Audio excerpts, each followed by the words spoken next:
सड़कों पर उतर रहे हैं किसान, क्यों मचा है नए किसान बिल को लेकर हंगामा, आखिर क्या है नया किसान बिल। नमस्कार, मैं हूं शिवानी शर्मा। आज हम आपको अपने इस वीडियो में इन सारे सवालों के जवाब देने जा रहे हैं। वीडियो को अंत तक जरूर देखें। किसानों से जुड़े 3 विधेयकों को लेकर संसद से सड़क तक बवाल मचा है। केंद्रीय मंत्री हरसिमरत कौर बादल ने बीजेपी सरकार से इस्तीफा तक दे दिया। चलिए हम आपको बताते हैं कि क्या है मसला और क्या है एमएसपी यानी कि न्यूनतम समर्थन मूल्य। सबसे पहले बात करते हैं 3 विधेयकों की। सबसे पहला बिल है किसान उपज व्यापार और वाणिज्य बिल। ये बिल राज्य सरकारों को मंडियों के बाहर की गई कृषि उपज की बिक्री और खरीद पर कोई कर लगाने से रोक लगाता है और किसानों को इस बात की आजादी देता है कि वे अपनी उपज लाभकारी मूल्य पर बेचे। सरकार का तर्क है कि इस बिल से किसानों की आर्थिक स्थिति मजबूत होगी।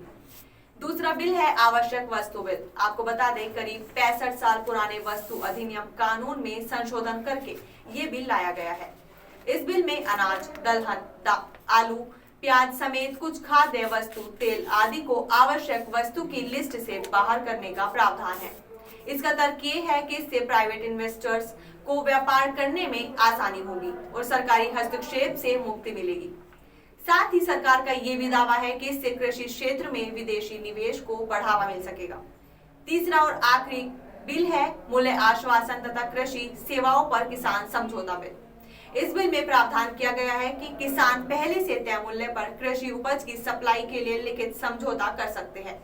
केंद्र सरकार इसके लिए एक आदर्श कृषि समझौतों का दिशा निर्देश भी जारी करेगा ताकि किसानों को मदद मिल सके और आर्थिक लाभ कमाने में बिचौलिए की भूमिका खत्म हो सके। आपको बता दें, इन बिल पर किसानों की सबसे बड़ी समस्या है न्यूनतम समर्थन मूल्य। किसानों को डर सता रहा है कि सरकार बिल की आड़ में उनका न्यूनतम समर्थन मूल्य वापस लेना चाहती है।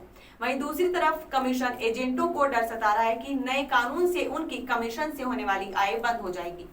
चलिए आपको बताते हैं कि क्या है एमएसपी यानी कि न्यूनतम समर्थन मूल्य। दरअसल किसानों को उनकी फसलों का लागत से ज्यादा मूल्य मिलने की गारंटी हो, इसके लिए सरकार देश भर में अनाज, तिलहन, दलहन आदि की प्रमुख फसलों के लिए न्यूनतम समर्थन मूल्य यानी कि एमएसपी तय करती है। खरीदार नहीं मिलने पर सरकार अपने खरीद केंद्रों के माध्यम से एमएसपी पर किसान से फसल खरीद लेती है। एमएसपी निर्धारित करते समय कृषि पैदावार की लागत, मूल्य में परिवर्तन, मांग आपूर्ति जैसी कई बातों का ध्यान रखा जाता है। यदि एमएसपी का एक अधिकार खत्म होता है तो न्यूनतम समर्थन मूल्य देने का भी कोई मतलब नहीं रह जाएगा, जो सरकार किसानों के हितों की रक्षा के लिए तय करती है। यही कारण है कि किसान सड़कों पर उतरकर प्रदर्शन करने के लिए मजबूर है। देश भर में नए किसान बिल को लेकर बवाल मचा है। किसानों का ये विरोध सहारनपुर जिले में भी देखने को मिला। आपको बता दें, भारतीय किसान यूनियन ने 21 सितंबर को जिला मुख्यालय पर धरना देने और 25 सितंबर को सहारनपुर कमिश्नर का घेराव करने की चेतावनी दी है। साथ ही ये भी कहा कि अगर अधिकारियों ने गुंडागर्दी दिखाई तो उनकी खाल उधेड़ दी जाएगी। कृषि मामलों के जानकार देवेंद्र शर्मा का मानना है कि नए विधेयक लागू होने से कृषि मंडियां खत्म हो जाएगी। इसका मतलब ये है कि किसान एमएसपी पर अपनी फसल को बेच नहीं पाएगा। इसका विरोध इसलिए जरूरी है। वहीं भारी विरोध के बावजूद केंद्र सरकार अपने कदम को पीछे खींचने के मूड में नहीं है। शुक्रवार को बिहार की नई परियोजनाओं की सौगात देने के दौरान प्रधानमंत्री नरेंद्र मोदी ने कृषि बिल का जिक्र किया और कहा कि कुछ दल किसानों को भ्रमित कर रहे हैं। इन अध्यादेशों से किसानों को बहुत फायदा मिलेगा।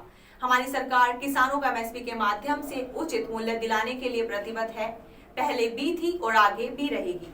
नए किसान बिल को लेकर आप भी अपने विचार हमारे कमेंट बॉक्स में लिखें और हमारी वीडियो को ज्यादा से ज्यादा लाइक और शेयर करें।